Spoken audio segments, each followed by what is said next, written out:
मित्रों, आपके और माननीय हमारे यशस्वी फाइनेंस मिनिस्टर के बीच में और कोई व्यवधान नहीं डालते हुए उनका गरिमामयी उपस्थिति को बार बार नमन करते हुए, वंदन करते हुए मैं उनको अभिवादन करता हूं और उनसे ही निवेदन करता हूं कि वो अपना भारतीय अर्थनीति एक नूतन दिगंत की ओर के बारे में अपना विचार प्रकट करें।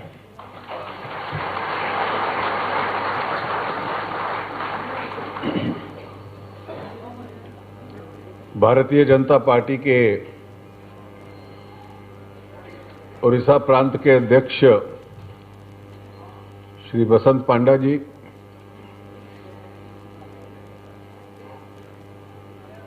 मेरे मित्र और केंद्रीय मंत्री श्री धर्मेंद्र प्रधान जी,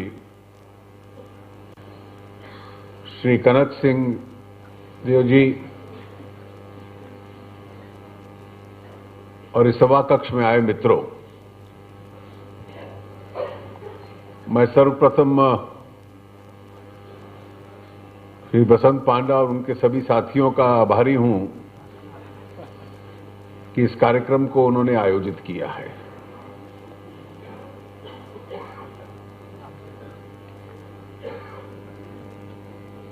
कार्यक्रम का एक विषय तो आपने दिया है, लेकिन उस विषय के साथ साथ आज देश की एक परिस्थिति क्या है,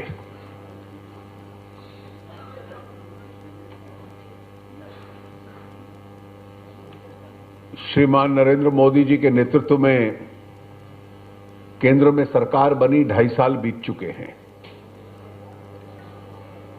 और अक्सर ये देखा गया है कि पहले साल 6 महीने के बाद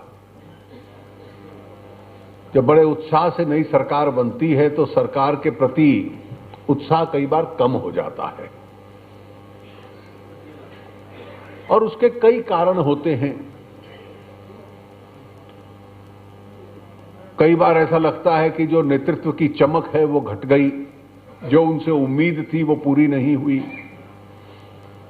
सरकार से जिस नैतिक आधार पर वोट दिया था उस पर विफल हो गई, नीतियां नहीं बना पाई और इसलिए स्वाभाविक है कि कुछ कुछ फिर विपक्ष का पलड़ा भारी होना शुरू होता है। लेकिन सरकार का आधा टर्म समाप्त हो गया और आज भी हम देखें तो देश के अंदर प्रधानमंत्री और उनके साथी और उनकी सरकार के प्रति एक उत्साह है और वो हर प्रकार के चुनावों में भी स्पष्ट होकर सामने निकलता है। 8 नवंबर को जो करेंसी के संबंध में निर्णय किया, उसके बाद 3 बार अलग अलग स्थानों पर चुनाव हुए हैं। मध्य प्रदेश, असम, अरुणाचल, भारतीय जनता पार्टी जीती, अच्छी मात्रा से जीती, लेकिन उससे भी मैं अधिक मानता हूं कि उपचुनावों में 2 ऐसे प्रांत जिसमें हम बहुत कमजोर रहे हैं, पश्चिम बंगाल और त्रिपुरा, उसमें भी अच्छे वोट लेकर हम दूसरे स्थान पर पहुंच गए। जहां हमें 4%, 5% वोट मिलता था, वहां हम 20% और 27% और 30% वोट लेने लग पड़े। महाराष्ट्र में पहला दौर हुआ नगर चुनावों का, तो स्पष्ट मार्जिन में हम सबसे आगे थे। गुजरात का परसों परिणाम आया तो लगभग एक तरफा था और शायद अगर इसके कारण हम ढूंढें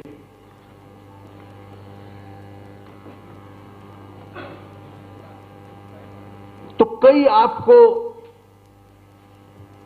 घटनाएं ऐसी हैं जो अलग अलग होती हैं और उस पर हम लोग एक दूसरे के साथ जोड़ के देख नहीं सकते। ये चुनावों के परिणाम छोड़ भी दें, सरकार 2.5 साल से मोदी जी की है और आज भी भ्रष्टाचार की बात होती है तो पिछली सरकार की। इस सरकार के बारे में इस शब्द को लेकर कोई चर्चा तक नहीं करता।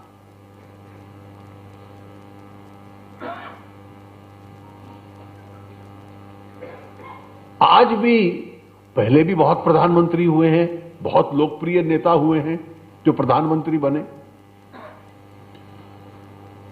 आज इस देश का प्रधानमंत्री विदेश में जाता है तो कई देशों में तो ऐसे लगता है जैसे भारतीय हिंदुस्तान के अंदर इतनी बड़ी जनसभा हो रही हो भारतीय मूल के लोगों की।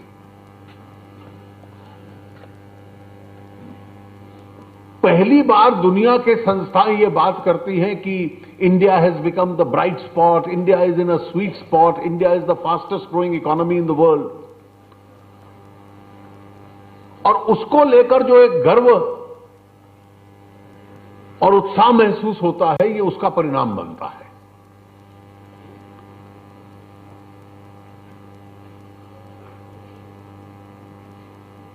एक शब्द आ गया था भारतीय राजनीति में जिस पे चर्चा कई बार होती थी पिछली सरकार के संदर्भ में,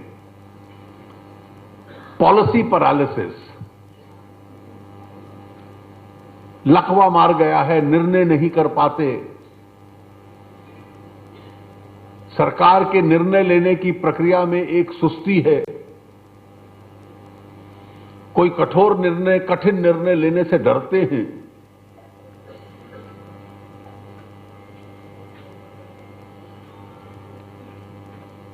और ये जो निर्णय लिया प्रधानमंत्री जी ने, ये सरल निर्णय नहीं था किसी नेता के लिए लेने का।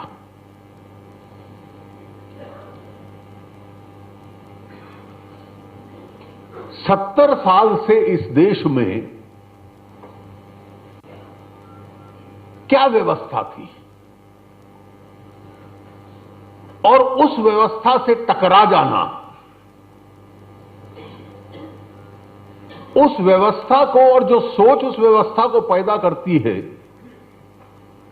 उस सोच को बदलने का प्रयास करना, यह सरल काम नहीं था। हम यहां जितने लोग बैठे हैं ईमानदारी से विश्लेषण करें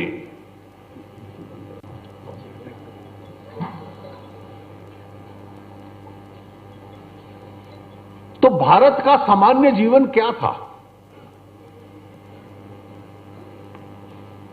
हम एक तरफ कहते हैं कि दुनिया में सबसे तेजी से बढ़ने वाली हम अर्थव्यवस्था 2 साल से चल रहे हैं, आगे भी बढ़ेंगे। India is a bright spot. और अब हमें एक विकासशील देश, एक डेवलपिंग देश से डेवलप्ड देश, विकसित देश की तरफ जाना है। और एक सामान्य आर्थिक जीवन का इस देश में था। और वो सामान्य क्या था कि मुझे संपत्ति खरीदनी है तो बेचने वाला कहेगा या बीच में पड़ने वाला कहेगा कि इतना चेक से दीजिए, इतना कैश से दीजिए। ये सामान्य था, ये नॉर्मल था। व्यापार करना है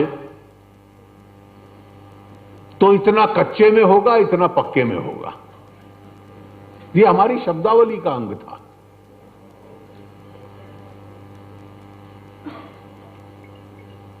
चुनाव लड़ना है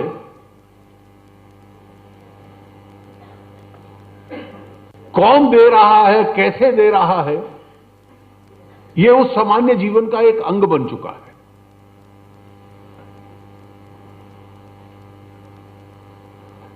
अब इस वास्तविकता जो हम सबके जीवन का एक अंग बन गई थी,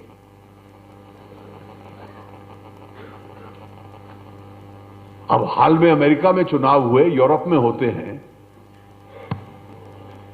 ये वो दुनिया के देश हैं जहां हजारों लाखों लोग देते हैं चुनावों में, लेकिन एक एक पैसे का हिसाब देखना पड़ता है, देने वाले को भी और लेने वाले को भी, और देने की एक व्यवस्था होती है।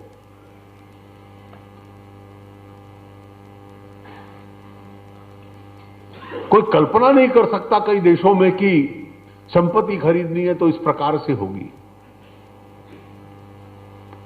सरकारों के कई विभाग ऐसे हैं, काम करवाना है तो उसके ऊपर भी एक कीमत है। Black money, corruption, election money, अब इस सारे से टकराने की सोचना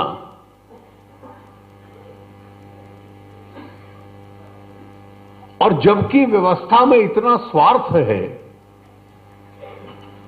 कि उससे आप टकरा जाएं, ये इतना सरल नहीं है, और इसमें कितनी सफलता मिलेगी ये भी तय नहीं है। और आप कल्पना कीजिए कि इसको कार्यान्वित करना, इसको इंप्लीमेंट करना कितना कठिन है। देश की लगभग 86% वैल्यू में करेंसी, उसको रिप्लेस करना, छुपी हुई करेंसी बाहर आना, उसमें फेक करेंसी भी है, जो क्राइम में इस्तेमाल होती है वो भी है, जो टेररिस्ट ऑर्गेनाइजेशंस के पास है वो भी है। और निर्णय लेने से पहले आप उस निर्णय को लागू करना कितना कठिन है,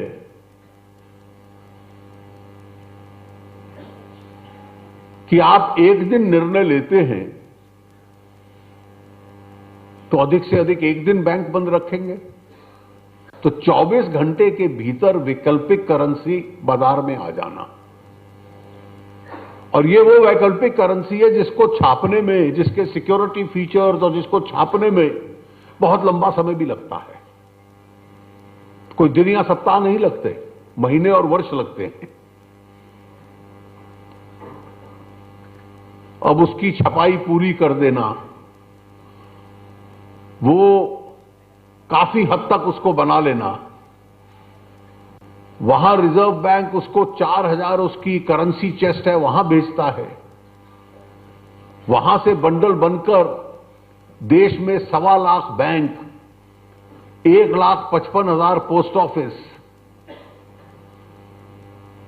लाखों की संख्या में एटीएम मशीन, हजारों की संख्या में बैंक के कॉरेस्पॉन्डेंट जो गांव-गांव जाते हैं जहां बैंक की शाखाएं नहीं है, ऐसे लाखों स्थानों पर भेजना। और आज आपने निर्णय लिया तो परसों से यह तैयारी होनी चाहिए, और निर्णय ऐसा जिसकी बाहर किसी को भनक भी ना लग पाए।